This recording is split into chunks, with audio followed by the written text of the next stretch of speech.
All right, let's talk about something we've all been through, the abdominal exam. You know the drill. But what we're going to do today is go kind of undercover. We're going to treat it like a real clinical investigation, breaking down every single step to show you exactly what clues your doctor is looking for. I mean, you've totally been there, right? Lying on that crinkly paper, and the doctor starts looking, listening, and pressing on your stomach. It makes you wonder, what are they really doing? What are they listening for? What can they possibly tell from just a few taps? Well, that's what we're going to get into. Okay, so first things first, every good investigation has to have a motive, right? So why even check the abdomen in the first place? Why is this such a big deal in medicine? You know, it's easy to think this is just for a tummy ache, but it's so much more than that. Of course, it's a huge part of your regular checkup, but it's also the very first line of defense for a ton of other symptoms. We're talking pain, bloating, nausea, you name it. It's almost like your body is trying to tell a story, and this exam is how doctors learn to listen to it. And this investigation, it follows a super specific 4-step playbook. It's always in this order. First, they look, then they listen. After that, they tap, and finally, they press.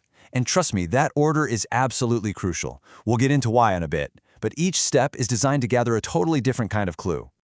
So, before we dive into the techniques, we gotta understand the lay of the land. You know, the crime scene, if you will. The abdomen's a pretty big place, so to be precise, doctors need a map. And here's that map. It's a really simple but incredibly important grid. It just splits the abdomen into 4 sections, or quadrants. You got the right upper, right lower, and left lower. Why does this matter? Well, it lets a doctor pinpoint a problem with incredible accuracy. Instead of just saying, your stomach hurts, they can say there's tenderness specifically in the right lower quadrant, and that changes everything. But here's where it gets really cool. Underneath that simple map, it's like a bustling city of organs. Seriously, you got the liver and gallbladder living up in the right quadrant, the stomach and spleen over on the left, and then the intestines just winding their way through everything. See, each quadrant is its own little neighborhood, with its own residents. So knowing where the problem is gives a massive clue about what organ might be involved. All right, map in hand, it's time to start the actual investigation. Let's get into the first 2 steps, looking and listening. This is all about gathering those initial clues in the least invasive way possible. So, step 1 starts with just looking.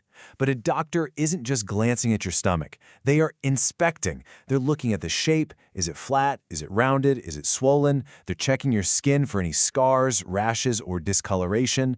They're even looking for something really subtle, the tiny pulse from your aorta, which is the massive artery running right down the center of your body. All of that is valuable information.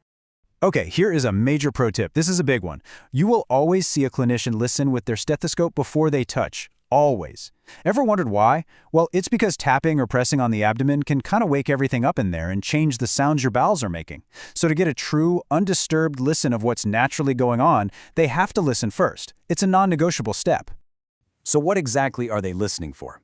It's not just random gurgles.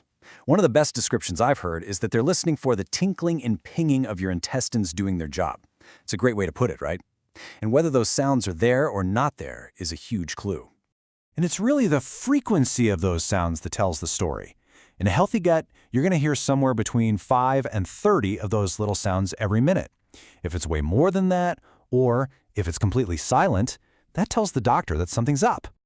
And hey, they aren't just listening to your gut. That stethoscope also gets placed over your major arteries. This time, they're listening for something called a Bruits. Basically, it's this whooshing sound that blood makes when it's trying to squeeze through a narrowed pipe. Like a blocked artery, it's a really important clue about your vascular health. Okay, so we've gathered all the clues we can with our eyes and ears. Now, the investigation gets a little more hands-on. It's time to see what we can find out by touch. This next move is called percussion, and yeah, it can look a little weird, the doctor tapping on their own finger, but what they're doing is basically a form of human sonar. By tapping on the surface, they're listening to the sound that echoes back, and that sound tells them exactly what's underneath. And they're basically listening for 2 very different sounds. Over most of your belly, which is full of air-filled intestines, they'll hear a hollow, drum-like sound called tympany. But when they tap over something solid like your liver or an area that might have fluid, the sound changes to a dull thud. By mapping out where the drum sounds are and where the thuds are, they're creating a sound map of your insides. And this technique can be used for some really clever detective work. There's a test called shifting dullness. Let's say a doctor suspects there's extra fluid in the abdomen. Well, that fluid is going to obey gravity, right? So they'll tap out the dull area, then have the patient roll onto their side. If that dull thud-like sound moves to the new lowest point, well, that's a pretty clear sign that there's fluid sloshing around in there. Super clever.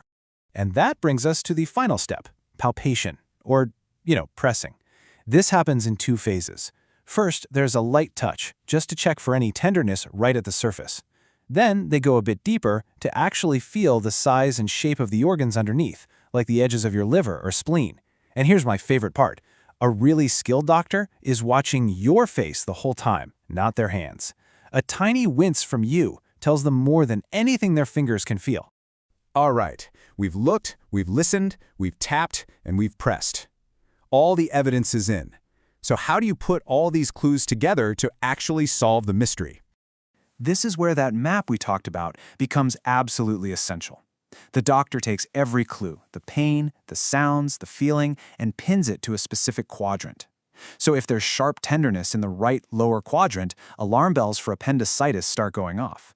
If it's in the right upper quadrant, they might start thinking about the gallbladder. By mapping the clues to the anatomy, they build a list of the most likely suspects. It's called forming a differential diagnosis. So, when you step back and look at it, the abdominal exam is anything but random. It's a methodical, step-by-step investigation.